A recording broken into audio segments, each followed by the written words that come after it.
Hello everyone, my name is Lila from the Edison Public Library, and today we're going to be showing you a fun craft that you can do for home that's just a nice little decoration.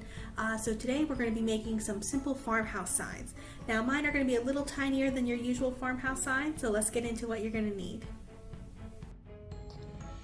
So for this craft you're just going to need a couple of things. A whole lot of popsicle sticks. You can usually get these at the dollar store. You can get a big pack of them. Some paint and a paintbrush.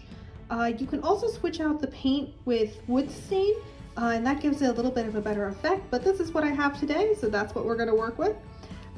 Some glue. Today I'm using tacky glue, but you can also use hot glue or wood glue if you prefer. A pair of scissors and a stencil. Now the stencil is optional. I'm just using it just because I don't like to freehand things very often. And this is just the aesthetic that I like to work with. So with all these things combined, we should be able to make a pretty nice sign, so let's get into it. So the first thing you're going to want to do is you're going to want to take your popsicle sticks and line them up like so. So this is going to make your sign, and you want them to be about as long as one of the popsicle sticks you already have. And that's because we are going to create a little frame. So you want them to be able to go across like that, have one go diagonally, and also you're going to want to cut one in half just so you can create an X in the middle. So this is how everything's going to be glued down, so I'm going to start gluing that and I'll see you guys in a bit.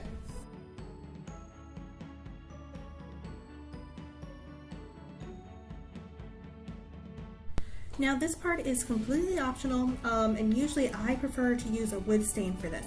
But today we're just going to be using a little brown paint to give the popsicle sticks a nice wood color. I mean, I know it's already wood, but I just want it to be like a nice brown. Now again, this part is optional. I just prefer this color. So once it's all dry, I'll show you guys how we can start stenciling. So now that our little sign is all dry, we can start putting whatever lettering we want on here. Now you can just do this by hand, but today I'm going to be using a stencil just because I find it to be easier. So you can write really anything you want on yours. Mine's a little small, so I'm going to be keeping my phrase nice and simple. And we are going to be saying, "Be our guest." Now, if you are using a stencil, be careful just because you don't want it to spread out beyond the stencil. So I'm just going to do a little tap.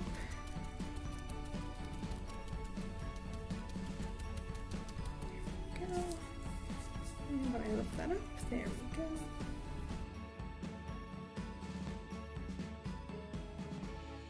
So once you're done stenciling on your wording, it should look a little something like this. Mine's a little wonky just because I didn't measure out my lettering very well, but I still really like the way these turned out. If you like to seal them and turn them into coasters, you can do that with a little bit of Mod Podge, or you could just hang them up just as is. So we hope you enjoyed this craft, and we hope you enjoy us again for another video. Have a good one.